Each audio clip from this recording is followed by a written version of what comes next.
Welcome to the Girl Dad Discussions podcast, where we believe that the relationship between a father and a daughter is one of the most important relationships that a young lady can have. And therefore, our mission is to promote the daddy daughter relationship by spreading the voices of girl dads to the world and to give our love and support to all the dads and their daughters. Make sure you guys, first of all, thank you guys for being here. Make sure you listen, like, subscribe, and share to follow us on all of our social media pages, our website, our YouTube page, all of that stuff.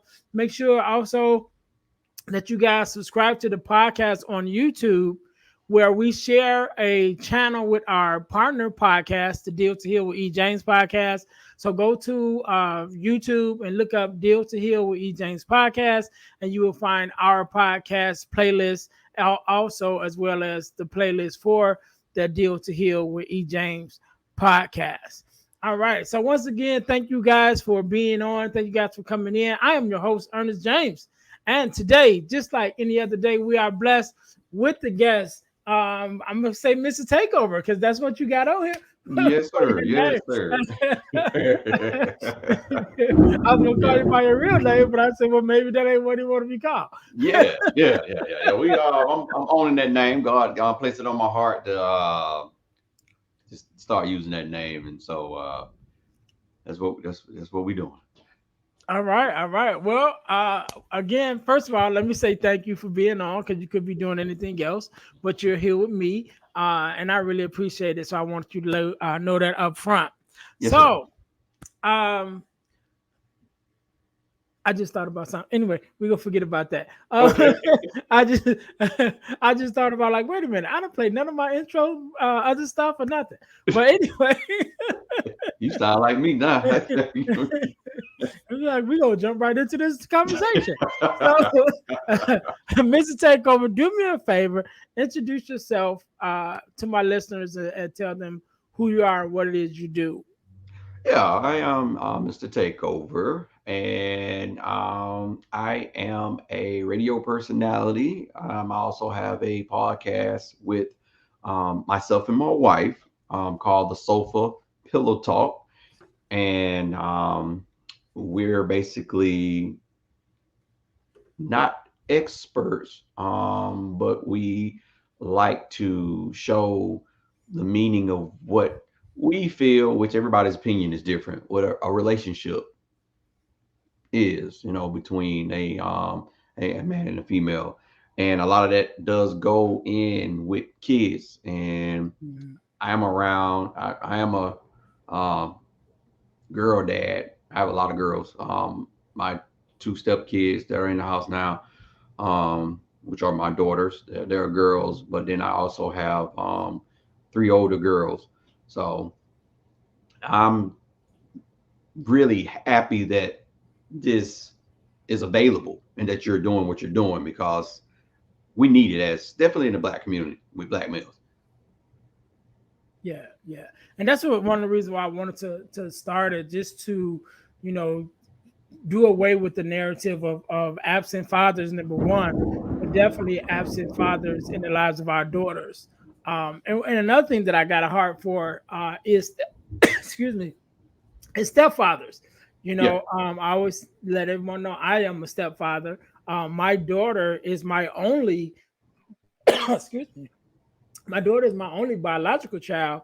But then I have four stepsons, and so Okay. they're all my kids. But I have a special place for stepfathers because I know what it's like, It ain't easy. to be a stepfather. It's not always an easy task, Mhm. to stand in that void, and take that place.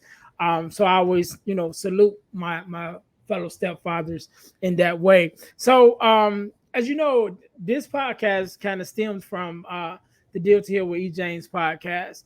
And so whenever I have a girl dad on, I will ask two questions. What does it mean for you to be a girl dad? And what is something that your daughters have taught you? And so that's how we even came up with the concept to start having this conversation, because it was always a good conversation. So let's kind of go back to the beginning of it. And I'll just say, first of all, how many how many children do you have altogether? And then how many daughters do you have? Biologically, I have five, but extended three more, total out to be eight. All right, all right. And Yeah. how many of those eight are daughters? So it's four and no, hold on. You got me guessing. You can't be asking these hard questions. Well, Four. I'll tell you. Actually, I'll no, tell you what? the answer. Five. I was gonna say. I'll tell you the answer that I have is five. It's That's what five. you Actually, it's told me. five. It's five. It's five. It's five. Right. So I usually I would say what's their names, but I ain't even gonna ask you the name. Nah. Yeah. Nah, I know their names. I know their names. I know. Don't ask me their birthday though. Don't ask me their birthday. I ain't Right, got right. it. So let's go back sort of to the beginning, and I guess it's sort of a twofold question, because generally I would say, how did you find out you were going to be a father?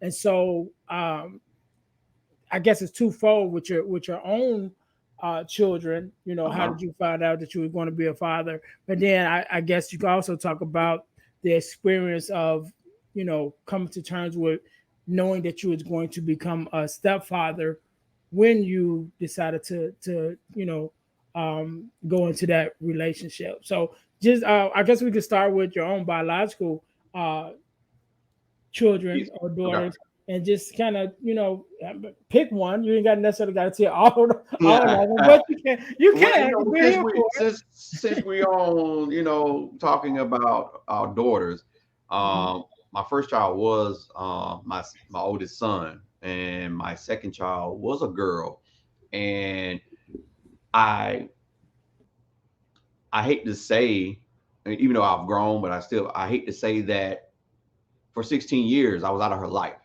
on purpose. But unfortunately, which I love my kids, but still, unfortunately, I had kids after her, and it wasn't until I got sick and diagnosed with multiple sclerosis back in 2011, and I saw her on her mother's Facebook page, and I know she looked it familiar, but she looked it pretty much like a almost a grown woman, but teenage wise. And I realized who she was. It just really broke me down and made me understand that I can't phantom myself being a stepdad, but also having a biological daughter outside of everything and not knowing me. Um, my reason at the time was immature. Um, I didn't know myself. I didn't know what I really wanted to do. I was lost in the sauce of trying to be something that my family wanted me to be. And it wasn't until, like I said, after I got diagnosed, me being diagnosed changed so much about me. I was forced to grow up pretty much, even Mhm. though I was already grown. Yeah. Yeah. So we go back to the original question, because you mentioned about your daughter, but outside of that situation, Hmm. just finding out that you were going to be a father with some of your other children, was it like how was that thing? Like, was it a plan? Like, what we gonna plan? You know what I'm saying? Or just like, hey, you gonna be a daddy? I was excited, especially due because I at that time I wanted a princess, and it just didn't go the way that I wanted it to go at first. Yeah. Um, it the cars just didn't line up right for me. Yeah. Okay, okay. And I want to touch on something real quick before we go on, because I did a podcast. I was on another gentleman's podcast called Men Are the Prize. Hmm. And we was having a conversation, and I was telling him about my inspiration as a father came from my father, right? And I Hmm. was saying how, we hit a hard time in our family where I have eight siblings. Okay. So my mother and father and their nine children, and including me. And so we went from having a house. My dad worked for the phone company at one time, so we had a house, cars, had the camper, taking the vacations. That whole higher middle class lifestyle to Hmm. losing everything, and went from our own house, our own place, to a one bedroom in my grandmother's house. So you Wow. got 12 people, which is my mom and dad and the kids, in this one bedroom, you know. And I talked about my dad because he could have easily be like, I'm out. You know Yeah. what I mean? He could have easily took that role, but he didn't. But in the midst of our conversation, having that conversation, the host, mentioned to me about, having the mindset of to not walk away. And one Right. of the things that I told him is I have to admit that, you know, in the midst of when my daughter's my only biological child. Hmm. When we were going through our divorce with me and her mom, things didn't really, it wasn't nice, and there was a time period when I was like, you know what, I'll just dip off until she's 18 instead of going back and forth with all of this. Right. Um, it didn't last but a second, that thought, and I was like, no, that's not gonna happen. But I wanted to acknowledge the fact that I even had the thought because when we're at different places and different times of our lives, we make different choices, Yes. And while on one hand, I will say that, I wouldn't want any father to have that thought, or to at least follow through with it. Yeah. But it is a reality that Yep. sometimes we are in a situation where, by whatever reason, we feel that may be the best answer. You know what Yeah. I'm saying? And so I just want to acknowledge that because, you acknowledge that, by whatever decisions, for that whatever reason, with your immaturity or whatever it was, that you chose to step away. But the good part about it is that you came back. And that's the Yeah. lesson that I always want to give to fathers, that even if you do, you can always make amends, you Yeah. know.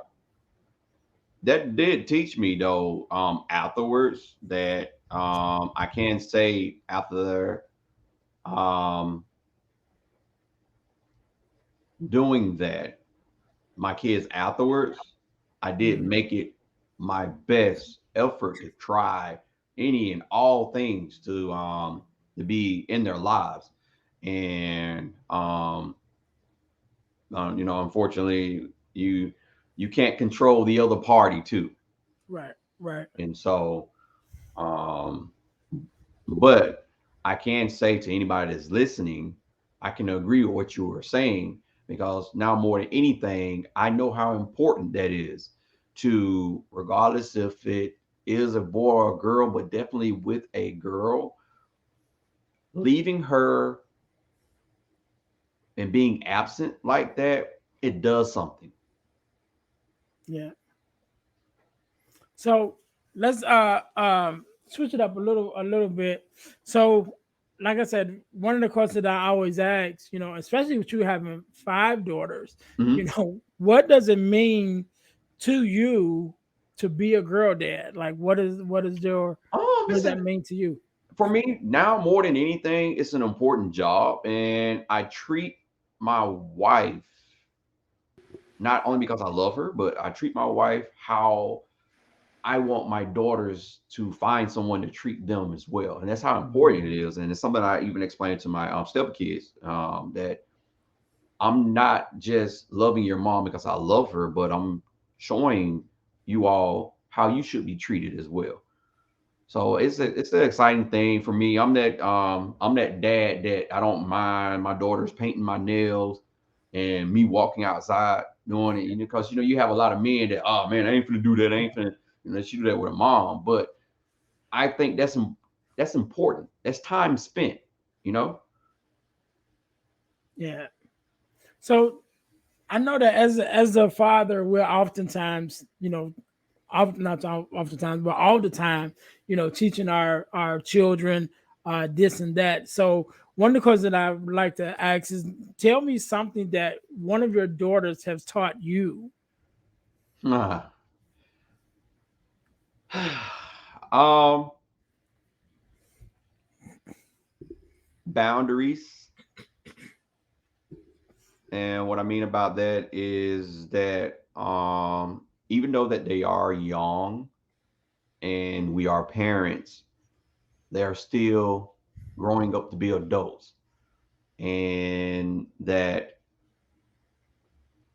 as much as I want to hold them close, I still have to allow them to experience things as well, you know. And so I've been all my daughters have taught me some form of, boundaries off emotions and whatnot, and being okay with them feeling the way that they feel, you know. Yeah. Okay. Okay. So one of my things that I talk about was when my daughter was um, about 7 or 8. Um, she had a daddy daughter dance, Hmm. and I always wanted to take her to a daddy daughter dance. And this year that it came up, I had to work, and I said, you know what? I'm gonna miss this one. I'm gonna catch the next one. Right. My daughter was 7 at the time. My daughter at the time of recording this just made 20. There never was another one, you Oh, know. wow. So that's one of my regrets as a father, still to this day. And I don't think it really bothers her, but it still bothers me that I never took her to that daddy daughter dance. So as a father, sometimes we make mistakes. Yeah. So do you have any regrets? Just something, and not necessarily have to be something necessarily really bad, but just something that you're like, you know what, I think maybe I could have did that different, when it comes to your daughters. Yeah. Not fighting like I know how now. My biggest regrets is not fighting. It's like, again, the daughter that I was not present, and then my other two daughters that were behind her, I allowed their mom to bully me and not being present as much as I wanted to be. And I had an option to do something lawfully, but I wasn't educated in law like I am now back then. And it's not an excuse, but at that time I just didn't know how to maneuver myself, or what books to get or who to ask. And so I just allowed it to happen. So if I had to say anything that I regret, it's not fighting. Yeah. Okay. Okay. And on the flip side of that, what would be one of your biggest, greatest accomplishments as a father? Being back into their lives. The Like I said, these one that I was, my oldest daughter, Kadeja, being out of her life and actually establishing a relationship. We had a bumpy road here past this past year, but we coming from out of that. But my daughters that their mom just basically kept me from. She's finally graduated. One of them is my adopted child. She doesn't really want to talk to me at the moment because of stuff that her mom's saying, but I'm still here available for her. And I've told her sister that. So her sister has told her that. But we're finally talking and whatnot. My two daughters here is they're silly. So I'm a family guy, and they allow me to be that family guy with them, and so it's not awkward. Yeah. Okay. Okay. So do you have a impactful story about one of your daughters, just something that happened? It doesn't necessarily have to be impactful, just a meaningful or just an entertaining story, just something that happened. You're like, you know what, this was really tripped out. You know. Ah, I would want to say The story that I could probably talk about that was very impactful um, was my daughter that I was absent from when we first started talking. Um, it was almost like we never was separated, Mm-hmm. and that was almost like the best feeling ever. We was talking.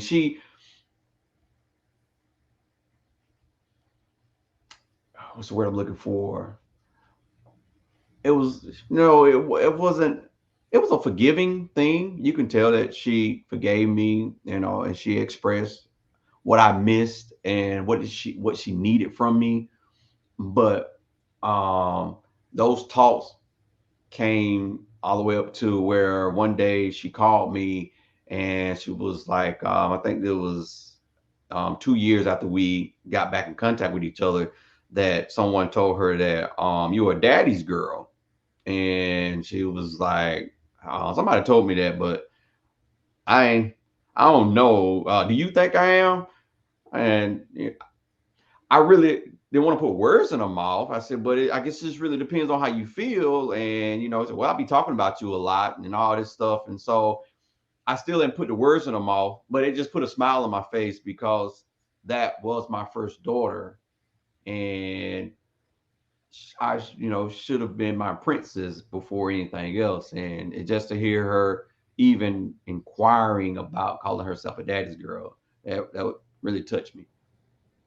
Yeah, yeah, good, good, good. I like that. I like that. So we're gonna jump into our next segment of the podcast, and Mhm. this segment is called "Getting to the Core." And so, for my listeners, we're going to talk about the four core, which is the four core values that every daughter should get from her father, which is an ebook that I wrote. That you can get your copy of the ebook at ebooksbyejames.com. Again, that's the four core values that every daughter should get from her father.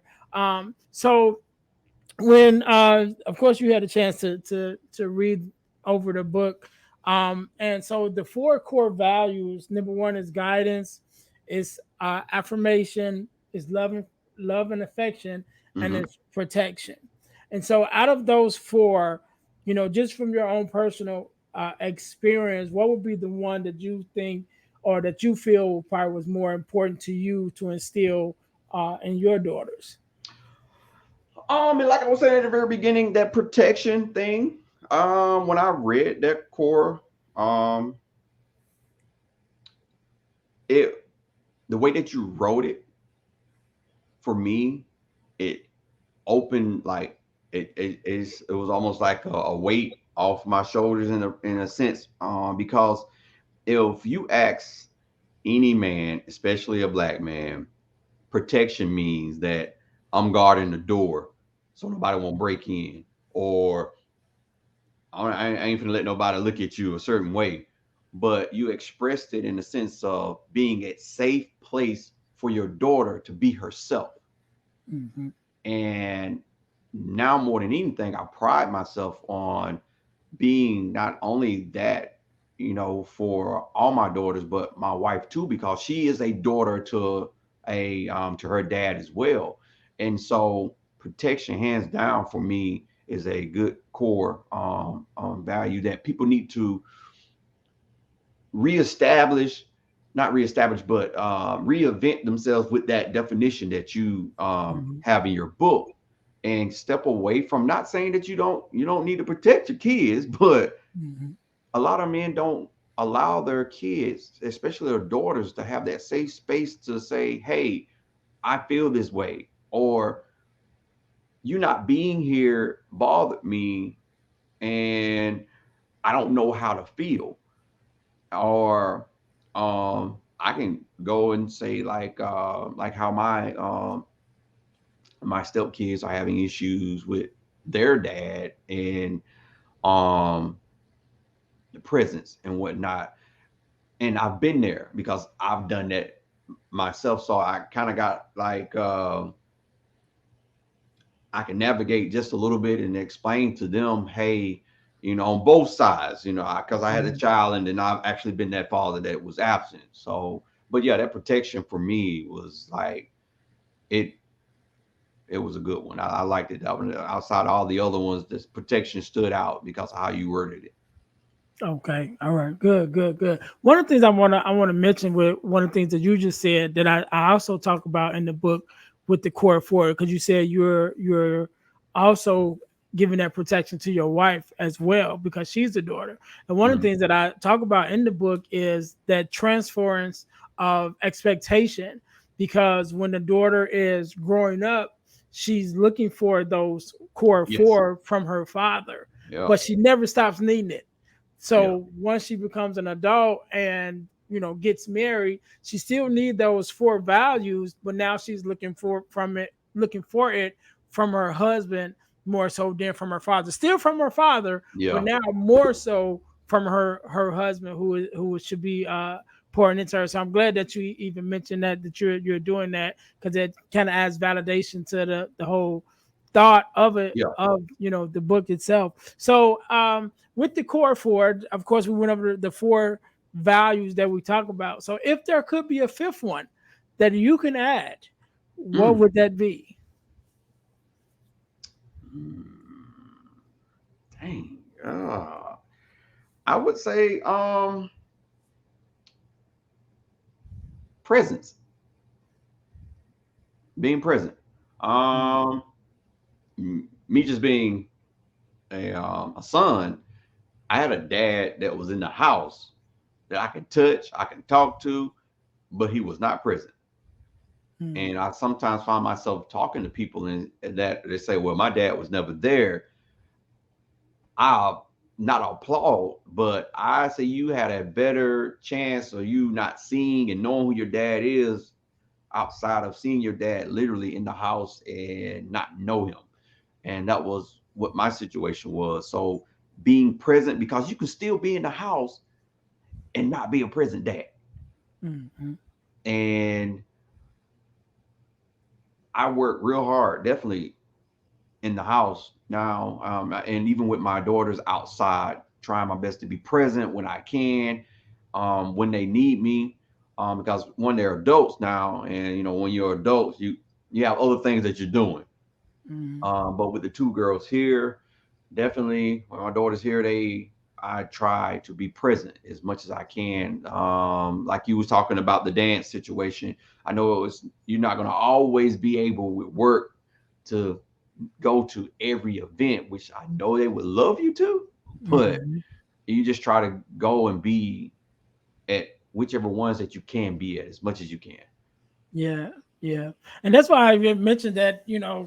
Of course, like I said, my daughter's 20 now, so there have been plenty of things that we've done together. Even we started doing daddy daughter vacations where me and Oh, her okay, just go cool. on a vacation. So like I said, I don't even think it bothers her. It just still bothers me, Yeah. And And so that happens. yeah, yeah. It's one of the things I want to do with the podcast is as we grow, I want to start sponsoring and have a daddy daughter dance for dads Okay. and daughters of all ages. I want to start doing it every year, and so that's what I'm growing to. That's Okay. the idea, to get to that point that we can have that. Um, but I want to just touch on one more thing before we get out of here, that you just mentioned about the presence. And so, with one of the things that I do, it's kind of how I got into the whole space with the Girl Dad Conversations, is I'm a fatherless daughter advocate. And so when we started talking about uh, being a fatherless daughter, the meaning of being fatherless is a broad spectrum, Yeah. and it can come from not knowing your father at Hmm. all, and then also, like you mentioned, with having that father that's there, that's in the house, but still have no connection, Yep. and so I just wanted to mention that, because a lot of times we think about being fatherless, whether you're a son that's fatherless or a daughter that's fatherless, we think about just the presence, Yeah. no presence at all. But Yeah. sometimes there is a physical presence, Yep. but there's no emotional presence and no attention A lot presence. of people You know don't what I'm talk saying? about that part though. It's that Yeah, was missing. Yeah, and that's why I like to bring it up. And when you mentioned it, I'm like, yeah, I wanted to reinforce it that there is a such thing that you can physically be there. You Yep. know, a father can physically be there, but still don't have the relationship with the child where is developing the child the way that he or she should be developed from their relationship. So Right. first of all, let me say thank you No, for no, being thank on. you. I want to thank you for being on, for being a guest and sharing your story with me. I want you to have the last word. You can leave us with whatever motivation or some tips uh, from fatherhood, former to maybe another stepfather, or if you want, just my idea that just came to my head, a father that's reconnecting, because that's another one that we don't often talk about, Right. because like I said, sometimes we do for whatever reason, we walk away. Yeah. But when we come back, that's a process, Yes, it is. and so I'll let you think about that for a second. Um, while you're thinking about it, to my listeners, thank you guys for tuning in to the Girl Dad Discussions podcast. Make sure you guys are checking us out at our on our websites, dealhealfulfill.org, which is our company website, which you find more information about myself as a speaker, as an author, as a podcaster, and all the different things that I do. Also, go to ebooksbyejames.com. You're able to get the core 4 ebook, as well as there's other ebooks that I have available, including Males to Men, which is a male mentoring ebook that is there. So make sure you guys go there and check that out. Also, you can subscribe to our text line. Subscribe by texting the word subscribe to the number 866-326-0730. 866-326-0730. Last but not least, I forgot to tell you guys that you can win $100 from the podcast, Oh right? yeah. So that's why I said I just got started. I ain't do none of the, none of the stuff I was supposed to do at the beginning. But if you stay this long, then you must like it. So listen, you can win $100 from the podcast by joining entering our super subscriber contest. First, you must subscribe to our YouTube page, to our Facebook page, and then to our podcast on Spotify. After you've done those three things, then text the word WIN, WIN, to the number 866-326-0730 to qualify to win $100. The contest is ongoing and it's random, which means that anytime I can pull your name and you can win. And once you're in, you're always in. So you don't have to re-up or anything like that. So again, thank you, Mr. Takeover, Okay. for giving us your expertise and your sharing us, your stories with your family. And I let you have the last word. So the floor is yours. Well, before we talk about the last word, do I am I disqualified for the $100? Oh, not at all. Not at all. Hey, you Since follow I'm the already whoever subscribed, so whoever I need follow to the text steps, it. whoever follow the steps can win. It's open to everybody. What I would like to say to the dads out there, I want to go back and emphasize on that protection part. Our daughters are emotionally drowning in this, the way that society is right now. They're getting lost in a lot that's going on in society outside of the house, and they don't have a safe place to come and say, hey, my emotions are just everywhere, and I just need an anchor. I just really seriously need more men to be that protection anchor emotionally for their daughters, and just stop worrying about um I'm not going to say stop worrying about finances and whatnot, because we need to have a place to stay. Mhm. We all need food, but that's not the only thing, and we're missing like one of the most important things that goes on in our kids life, and that's their emotional side. And right now a lot of our daughters are under attack emotionally with what's going on with society. So I beg and I plead for any men that are listening to be open, get past that pride that society tells us to have, and open up to your daughters and protect them and be that safe place for them. Be that anchor. All right, all right. And where can they find you if they were to follow you? You can definitely find me at my handle at Mr. and Mrs. Takeover the World, not only on TikTok, but Instagram as well. And our podcast, The Soulful Pillow Talk, is basically that on YouTube, The Sofa Pillow Talk. We're getting ready to start a new season. And if you're just wanting to listen to the podcast audio wise, wherever you listen to podcasts, you can find us that way too. Again, the Sofa Pillow Talk. All right, all right. So once again, let me say thank you for being on. To my listeners, thank you guys for tuning in to the Girl Dad Discussions podcast, where we believe that the relationship between a dad and his daughter is one of the most important relationships that a woman can have in her life. So until next time, once again, I'm your host, Earnest James, and we will see you guys next week. Be blessed.